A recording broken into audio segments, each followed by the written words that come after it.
ZYH 754, 870 kHz, AM. Rádio Universitária, Goiânia. Emissora da UFG.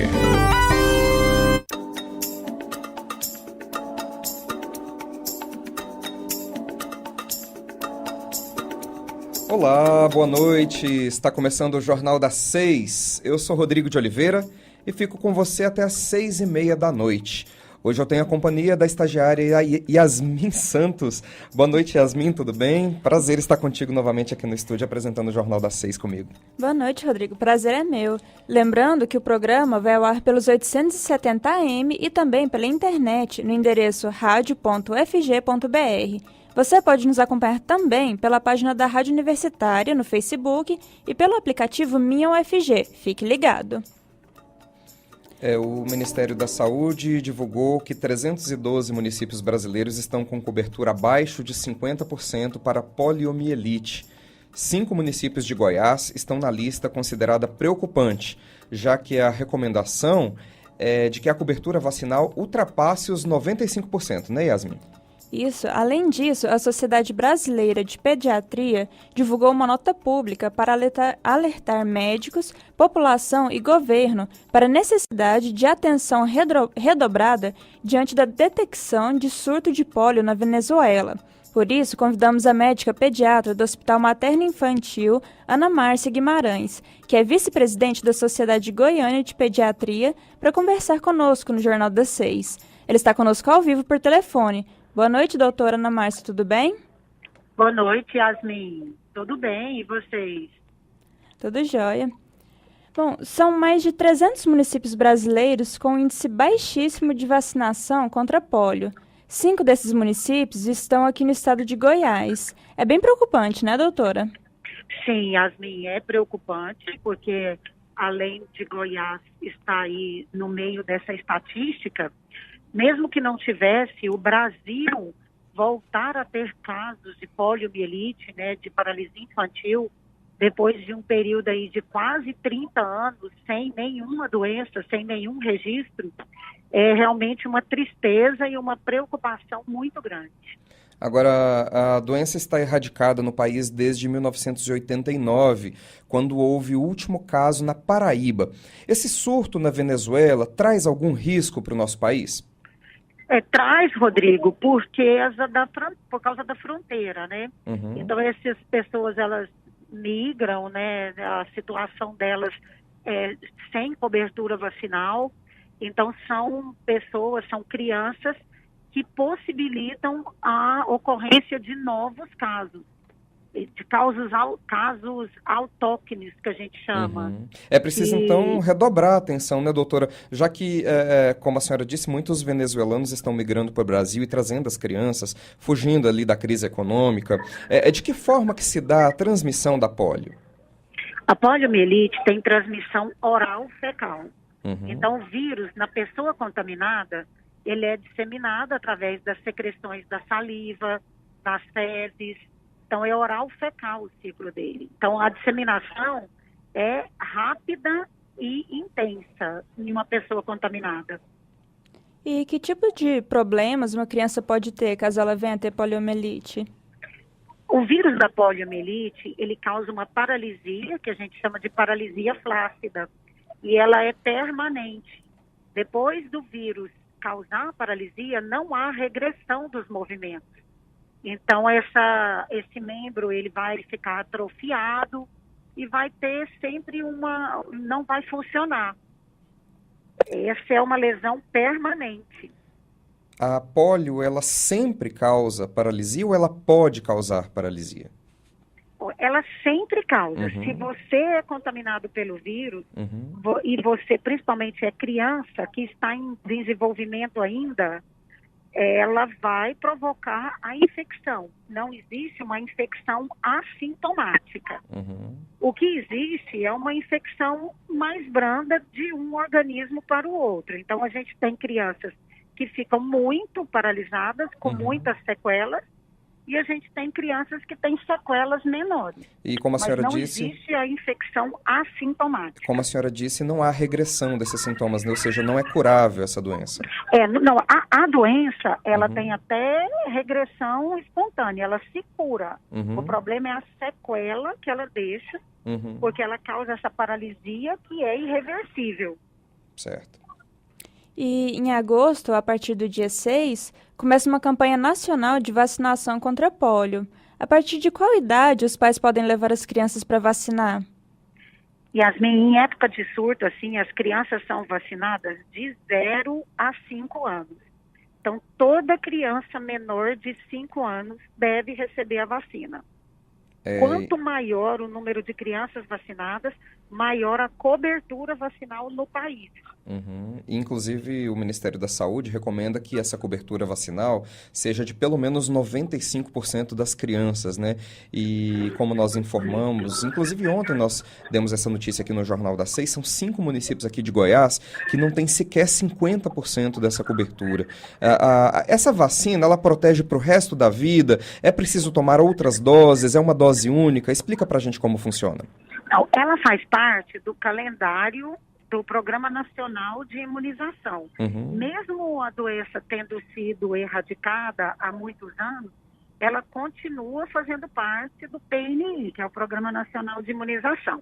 Então, a criança toma a vacina aos 2 meses, aos 4, aos 6, e depois tem mais 2 reforços, com 15 meses e com 4 anos.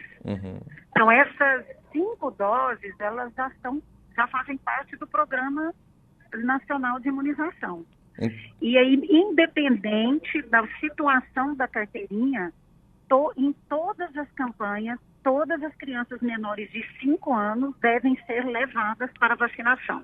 Certo. E crianças de até 5 anos que não tomaram ainda a vacina, ainda está em tempo, mesmo as crianças maiores de 5 anos, os pais podem começar a imunizar a partir dessa idade? As crianças maiores de 5 anos não tomam a vacina. Então, é só até 4 anos, 11 meses e 29 dias. Certo. Completou 5 anos, não tem mais indicação, porque não tem mais eficácia. Certo. Mas o risco da pólio permanece? Não, aí ela deve ter uma imunização passiva, que a gente chama, que é exatamente as crianças que não são vacinadas também são protegidas.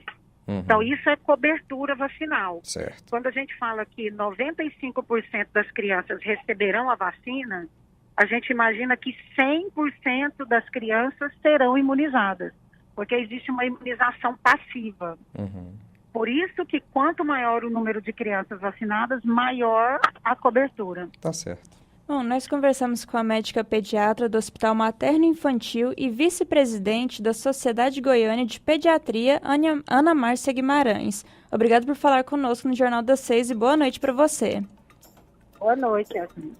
Agora são 6h09, o Hospital das Clínicas da UFG inaugurou a primeira etapa do Centro de Genética Humana.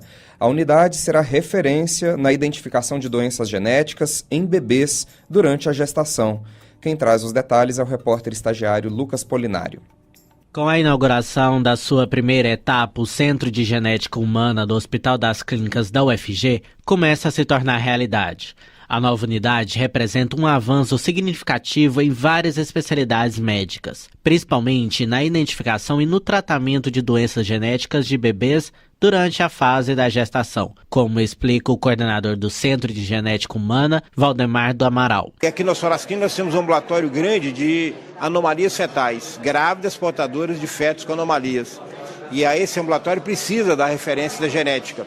E foi a partir daí que a gente começou a caminhar e com a ajuda da Bancada Federal de Deputados Federais, nós conseguimos efetivar a parte da construção.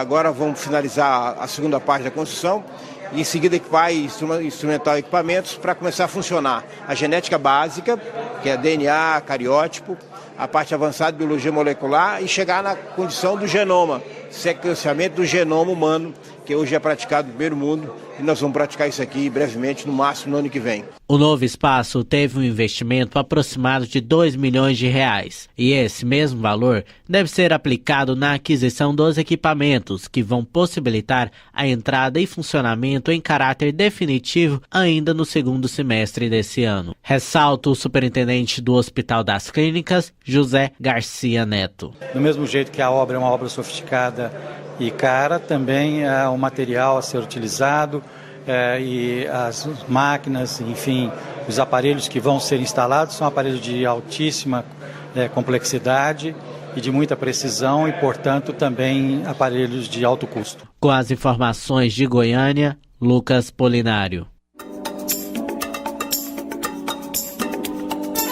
Estamos apresentando Jornal das 6.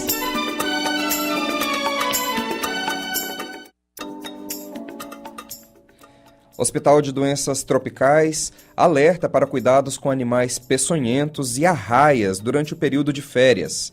Quem está conosco na linha para falar sobre esse assunto é a médica infectologista do HDT, Cristiane Cobal. Boa noite, doutora, tudo bem? Boa noite, tudo bem. Que tipo de acidentes são mais comuns durante as viagens de férias? Então, os acidentes mais comuns que chegam até o Hospital de Doenças Tropicais são os acidentes com cobras, os acidentes ofídicos, acidentes por aranhas e escorpiões.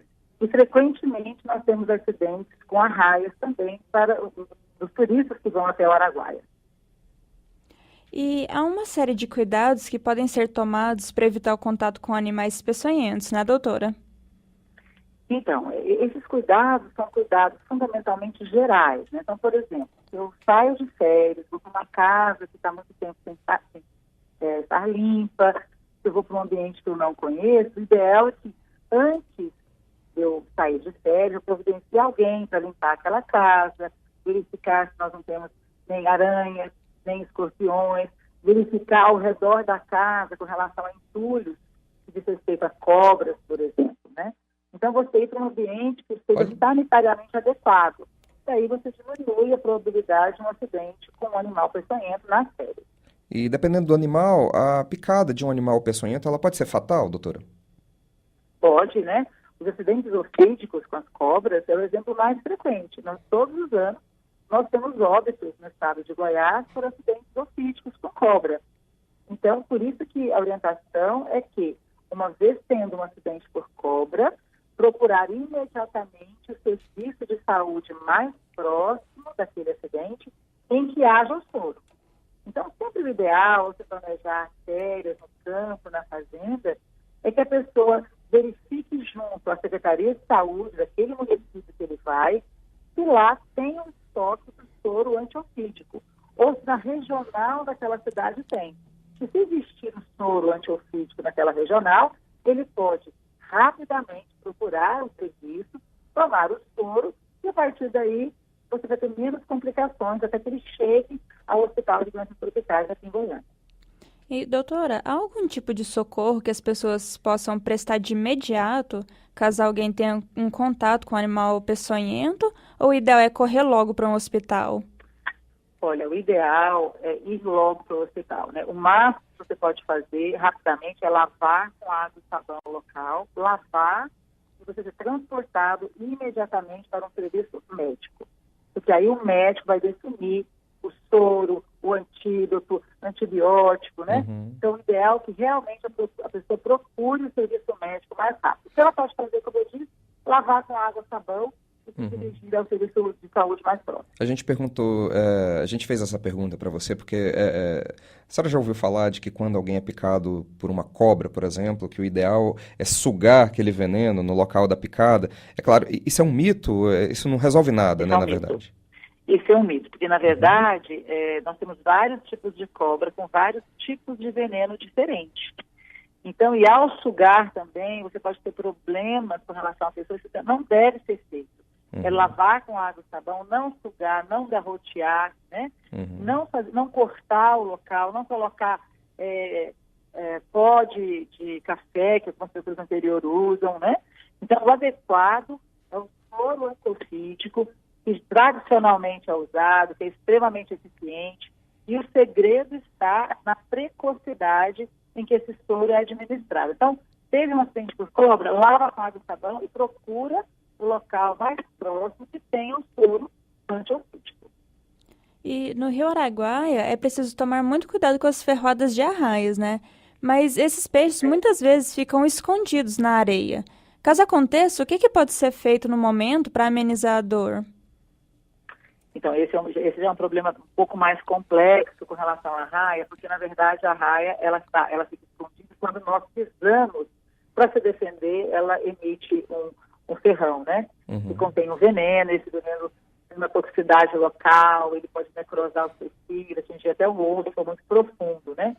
E aí, na verdade, quando você tem um acidente por arraia, tirar o ferrão tem todo um cuidado especial. O ideal é que você coloque água morna, água quente, e não água gelada, né? Que a água quente seria uma melhor atuação junto ao veneno da arraia. Tirar isso muito adequadamente, procurar o serviço médico para que seja feita uma limpeza mais profunda do ferimento, antibiótico, vacina antitetânica. Aliás, a vacina antitetânica, ela serve após qualquer mordedura, qualquer acidente com animal peçonhento, bem como por arraia. Agora a gente está falando de escorpião, de cobras, de aranhas, de arraias do Rio Araguaia. Tem também o Aedes aegypti, né? Que não é um animal peçonhento, mas é quase peçonhento, né? Aquela coisa. Esse mosquito, mesmo nessa época do ano que é um período de seca, parece que ele não dá muita folga, né, doutora Cristiane? Principalmente em rios, cachoeiras, né? Então, claro que nessa época do ano, que é uma época que não tem quase nenhuma chuva, diminui muito a frequência das arboviroses, que são as viroses transmitidas por mosquitos, né? Notadamente pelo Aedes aegypti, dengue, chikungunya, zika, cai muito a incidência. Então, obviamente, para esse tipo de encontro, né, com a Aedes aegypti, aí fica um pouco mais complexo, seria você realmente deixar todo aquele ambiente, não tem água parada, eventualmente até tem, choveu muito em março e abril, e aí as pessoas não limparam, deixaram, pode ter um criadouro próximo ao local que você vai passar férias, né? Mas, com certeza, esse acidente, essas viroses, as arboviroses, elas caem muito a frequência nos meses muito secos aqui em Goiás, né? Tá certo, nós conversamos então com a médica infectologista do HDT, Hospital de Doenças Tropicais, Cristiane Cobal. Muito obrigado por falar conosco aqui no Jornal das 6 e boa noite para você. Obrigada, boa noite. Agora são 6 horas e 18 minutos. Os goianos estão ficando mais tempo sem energia elétrica. Segundo os dados da ANEEL, Agência Nacional de Energia Elétrica, de janeiro a maio deste ano, a duração das interrupções no fornecimento de energia subiu de 12,59 horas para 13,52. A comparação é feita entre os 5 primeiros meses do ano passado com os 5 primeiros meses deste ano, pouco mais de um ano após a Enel Distribuições ter assumido a antiga CELG. Essas quedas de energia prejudicam todo tipo de consumidor, seja residencial ou comercial. Em nota, a Enel disse que esses desligamentos são programados na rede para realizar investimentos necessários. Tratam-se de intervenções grandes e complexas que, de acordo com a empresa, trarão reflexo na qualidade do serviço em médio e longo prazo. A gerente de atendimento do Procon Goiás, Rosânia Nunes, contou quais são os principais prejuízos com a queda de energia. Além do consumidor ficar sem energia elétrica, os prejuízos mais comuns é que acaba estragando os equipamentos eletroeletrônicos e o consumidor tem prejuízos com a perda, né, de alimentos, de produtos que são acondicionados em geladeiras, alguns medicamentos. Então, tem gerado muitos prejuízos financeiros para os consumidores. Rosânia Nunes completa ainda o que se deve fazer quando há esse prejuízo decorrente da interrupção da energia. Bom, qualquer usuário do serviço de energia elétrica que tiver algum tipo de prejuízo material com a interrupção do serviço de energia, primeiramente deve entrar em contato com a concessionária de energia elétrica e solicitar o ressarcimento. Então, o consumidor deve anotar o número de protocolo do atendimento. Depois do registro do protocolo, a Enel tem um prazo de 10 dias para inspecionar o aparelho danificado. E se for equipamento que acondiciona alimentos perecíveis ou medicamentos, o prazo é de 1 dia. Para a maioria das indústrias, a saída foi investir em geradores que entram em operação automaticamente quando a energia é cortada. Porém, grande parte da população ainda não tem esses geradores e precisam buscar ressarcimento do prejuízo. Segundo a Enel, um dos novos investimentos em Goiás é o projeto Telecontrole, que consiste na automação da rede elétrica de média tensão. Por meio do telecontrole, a distribuidora consegue identificar e isolar falhas ocorridas na rede, reduzindo o número de clientes afetados, e a expectativa é de que neste ano sejam instalados um total de 1.000 dispositivos em todo o estado. Ainda de acordo com o PROCON, os consumidores devem ser avisados com antecedência sobre o corte da energia para que possam se preparar e amenizar os prejuízos.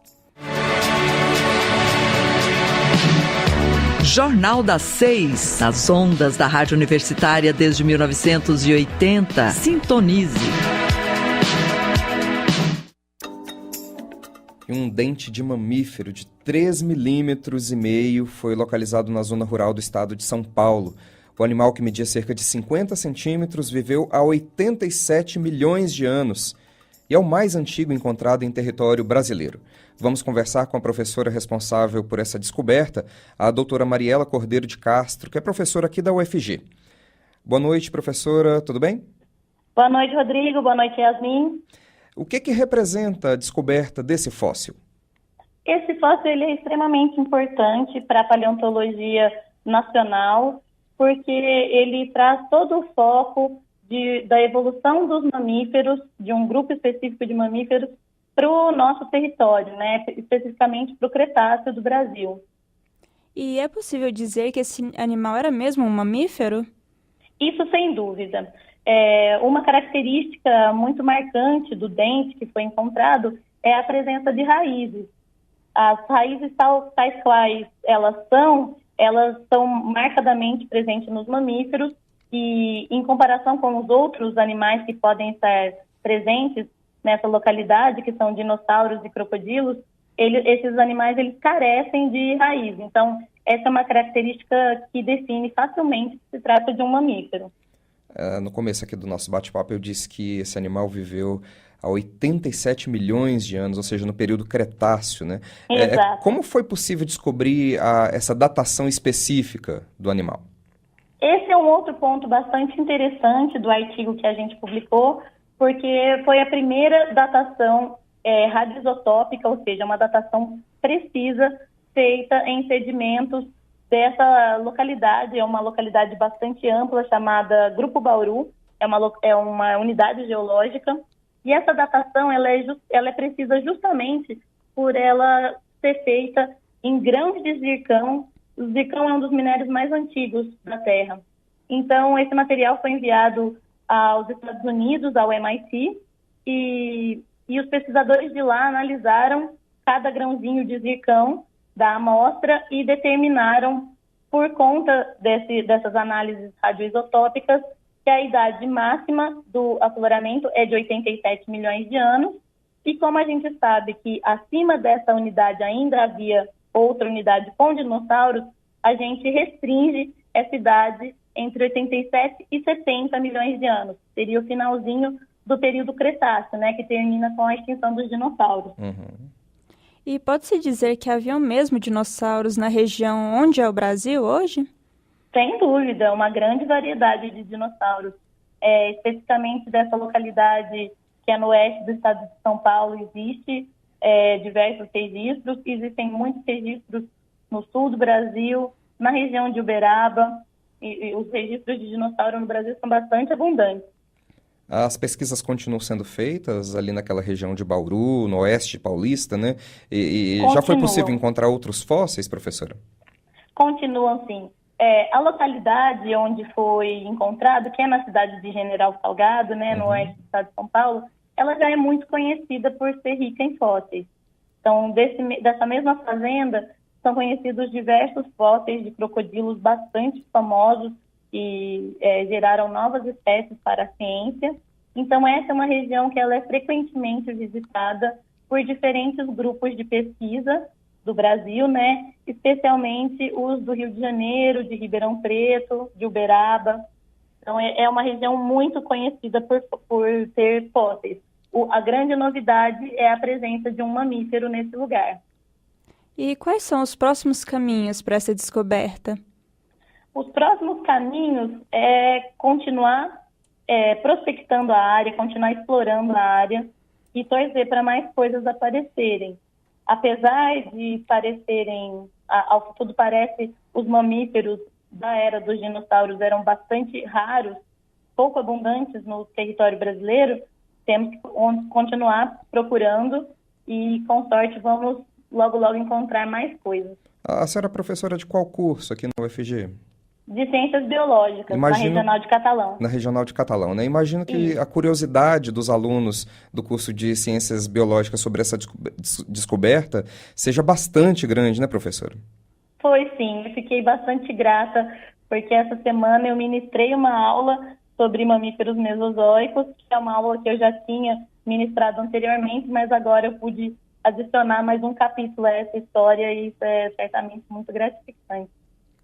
E a senhora continua desenvolvendo pesquisas na área da paleontologia? Como que essas pesquisas podem ajudá-la nas suas atividades da universidade? Eu continuo sim. Eu sou parte da universidade desde outubro do ano passado, e então eu estou ministrando disciplinas aqui na Regional de Catalão, e paralelamente eu continuo com as minhas pesquisas na paleontologia e na zoologia de vertebrados, especificamente na área de mamíferos, e começando aqui uma linha de pesquisa na universidade.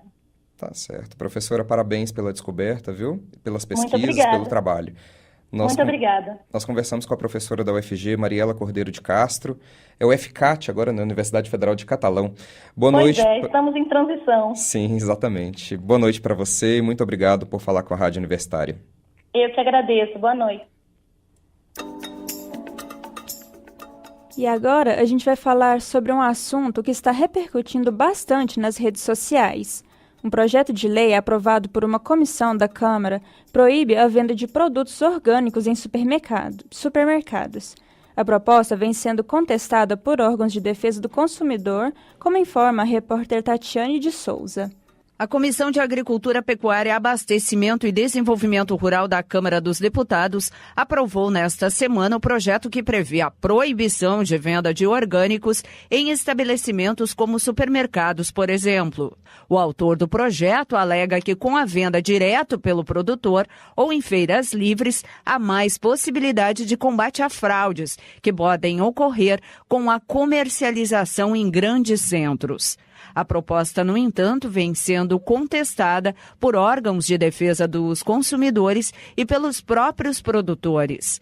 O advogado Tony Rivera explica que o projeto de lei propõe uma solução inadequada e está longe de proteger consumidores. A solução ela é equivocada, né? Não é você vedando a comercialização que você resolve o problema. Eu acho que o problema está em combater adequadamente essas fraudes quando elas ocorrerem. Quer através de uma fiscalização melhor, um rigor maior na certificação desses produtos e também penalidades que sejam efetivamente duras para coibir essas práticas. Uma pesquisa do Conselho Brasileiro de Produção Orgânica e Sustentável aponta que 64% dos clientes compra frutas e verduras orgânicas em supermercados. A maioria dos entrevistados também disse que tem mais confiança em produtos com selo, comercializados em grandes centros.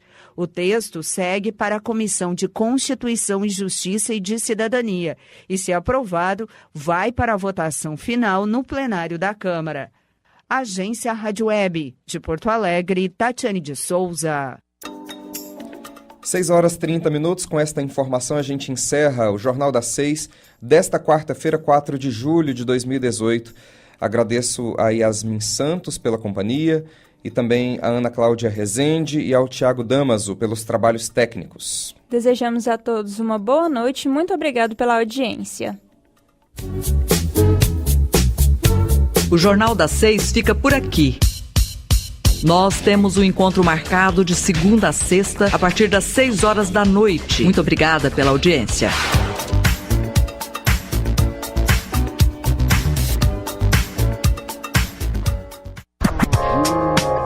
Universitária Goiânia, 870 AM. Música, informação e diversidade cultural. Emissora da UFG.